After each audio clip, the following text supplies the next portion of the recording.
Computer basic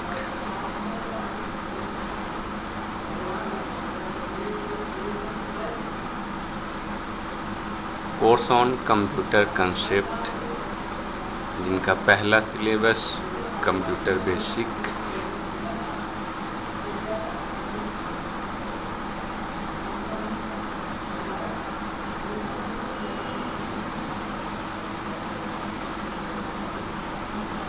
computer basic भाग 1, computer basic भाग 2, computer basic भाग 3 एवं कंप्यूटर बेसिक भाग 4 के बारे में जानेंगे।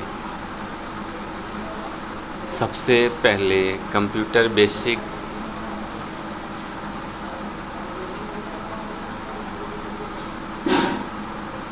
भाग 1, introduction to computer part 1।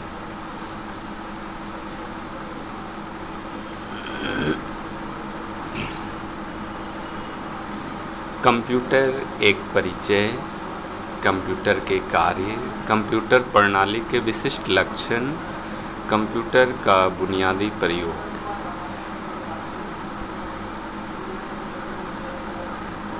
Computer का उपयोग आज जीवन के प्रत्येक क्षेत्र में हो रहा है। इसकी उपयोगिता पत्र लेखन से लेकर जीवन के हर पहलू में हो रही है। एक कंप्यूटर कई भागों का एक संगठन होता है, जैसा कि keyboard, mouse, central processing unit जिन्हें सीपीयू भी कहते हैं, मॉनिटर और प्रिंटर इत्यादि। किसी भी कार्य को करने के लिए कंप्यूटर को निर्देश, इंस्ट्रक्शन की आवश्यकता होती है। इन्हीं क्रमागत आदेशों को ही प्रोग्राम कहा जाता है।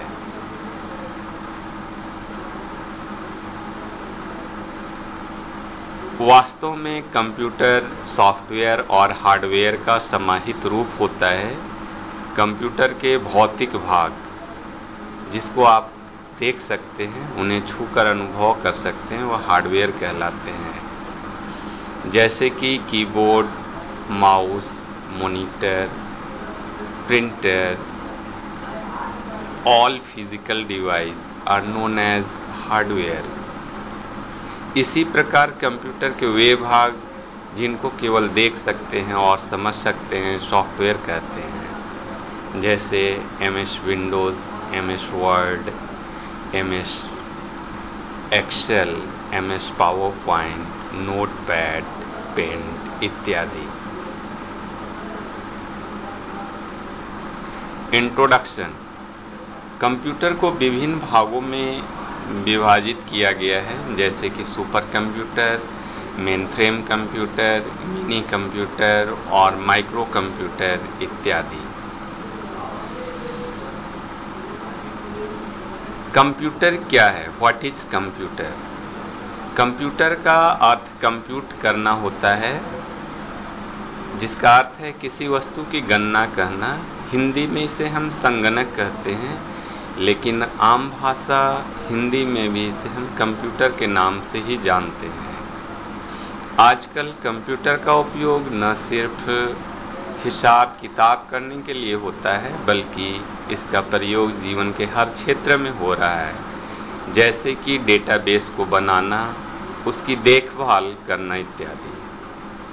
कंप्यूटर को हम इस प्रकार परिभाषित कर सकते हैं। कंप्यूटर एक इलेक्ट्रॉनिक यंत्र है जो कि पूर्व निर्धारित आदेशों से डेटा को प्रोसेस करता है या उसे लाभजनक संदेशों में बदलता है। कंप्यूटर क्या है?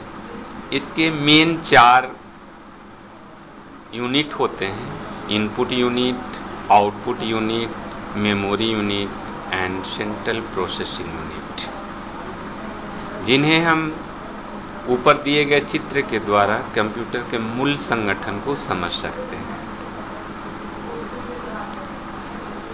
कंप्यूटर के कार्य, यह मुख्य रूप से 4 प्रकार के कार्यों को करता है।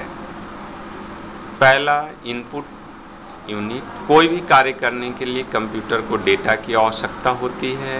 यह डेटा किसी भी इनपुट उपकरण की सहायता से इनपुट किया जाता है। जैसे keyboard, mouse, scanner, web camera, digital camera इत्यादि। प्रोसेसिंग, कंप्यूटर कुछ पूर्व निर्धारित आदेशों से कार्य करता है जिसे प्रोग्राम कहते हैं। कंप्यूटर के कार्य, आउटपुट यूनिट, कंप्यूटर प्रोसेसिंग के बाद संशोधित नतीजे पेश करता है जिसे आउटपुट यूनिट कहा जाता है। यह आउटपुट किसी आउटपुट यूनिट के द्वारा प्राप्त होता है, जैसे कि मॉनिटर या प्रिंटर। मॉनिटर से हम कोई भी आउटपुट को देख सकते हैं और प्रिंटर से किसी भी डिस्प्ले का हार्ड कॉपी हम निकाल कर सुरक्षित रख सकते हैं। मेमोरी, यह कंप्यूटर का वह भाग है जिसके अंतर्गत डेटा सुरक्षित रहता है। इन डेटा का उपयोग हम फ्यूचर में भी कर सकते हैं।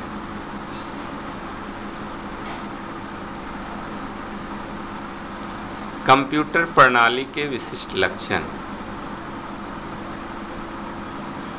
यथार्थता और अपरिवर्तनशीलता, एक्यूरेसी एंड इनकंसिस्टेंसी। कंप्यूटर कभी भी त्रुटिपूर्ण, दोषपूर्ण नतीजे नहीं निकालता है। कभी कभार यह जो गलत नतीजे देता है इसका कारण उपयोगकर्ता की गलती है, कंप्यूटर ऑपरेटर की गलती है। निरंतरता, परसिस्टेंस, कंप्यूटर एक ही काम को बिना थके बार बार कर सकता है, फिर भी इससे किसी प्रकार की गलती नहीं होती है।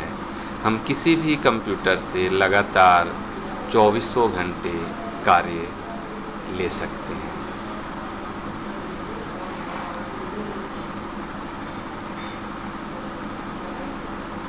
कंप्यूटर प्रणाली के विशिष्ट लक्षण, संचय क्षमता, स्टोरेज कैपेसिटी। कंप्यूटर बहुत सारा डेटा संचय करने में समर्थ होता है, इसी कारण यूजर फ्यूचर में जब चाहे डेटा का प्रयोग कर सकता है। स्टोरेज कैपेसिटी की मेजरिंग हम KB, kilobyte, MB, megabyte, GB, gigabyte and TB, terabyte में करते हैं। सोचने में असमर्थ, अनेबल टू थिंक, कंप्यूटर अपने आप कुछ नहीं सोच सकता, इसलिए किसी भी नतीजे को प्राप्त करने के लिए हमें उससे को उचित आदेश देना पड़ता है।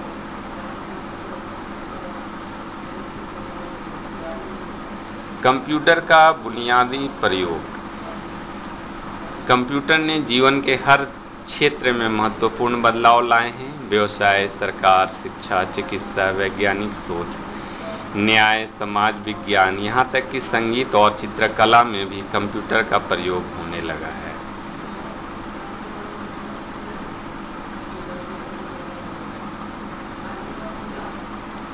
शिक्षा, एजुकेशन, शिक्षा के क्षेत्र में कंप्यूटर का इस्तेमाल दिनों दिन बढ़ता जा रहा है और इसके इस्तेमाल के आयाम भी बढ़ते जा रहे हैं। कंप्यूटर डेटाबेस के प्राप्त सूचनाओं से शिक्षा प्रक्रिया को बहुत लाभ हो रहा है, क्योंकि यह किसी भी विषय पर असीमित जानकारियां देने में सक्षम है। इसी कारण से इसके द्वारा जटिल से जटिल विषयों को पढ़ाया जा सकता है।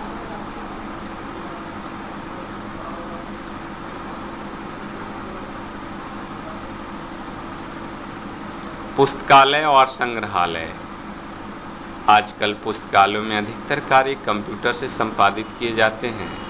कंप्यूटर के माध्यम से किताबों का आदान प्रदान भी हो रहा है एवं किसी यूजर्स को किताबों को कब से कब तक के लिए दिया गया और किस तिथि को पढ़कर इसके द्वारा लौटाया गया, इन सभी बातों की जानकारी डेटाबेस के अंतर्गत कंप्यूटर में रखी जा सकती है और जरूरत पड़ने पर इसकी जानकारी आसानी से प्राप्त की जा सकती है।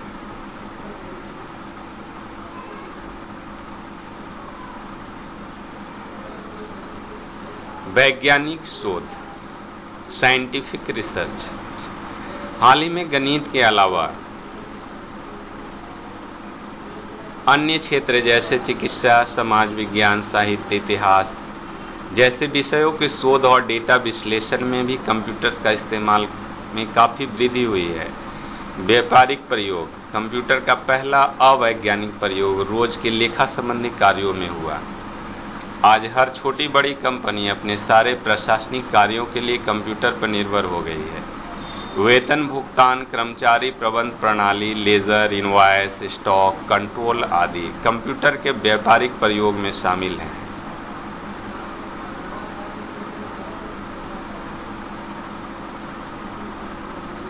ऑफिस यंत्रीकरण, ऑफिस ऑटोमेशन। शुरुआत में यह सोचा जाता था कि ऑफिस में कंप्यूटर्स का उपयोग लेखा संबंधी कार्य को करने के लिए किया जाता है, परंतु आज ऑफिस में हर तरह लोगों का कंप्यूटर पर काम करते पाया जाता है। आजकल ऑफिस यंत्रीकरण का मतलब वर्ड प्रोसेसर, पर्सनल कंप्यूटर, कार्यस्थान टर्मिनल, नेटवर्क और फैक्स का इस्तेमाल करना आदि।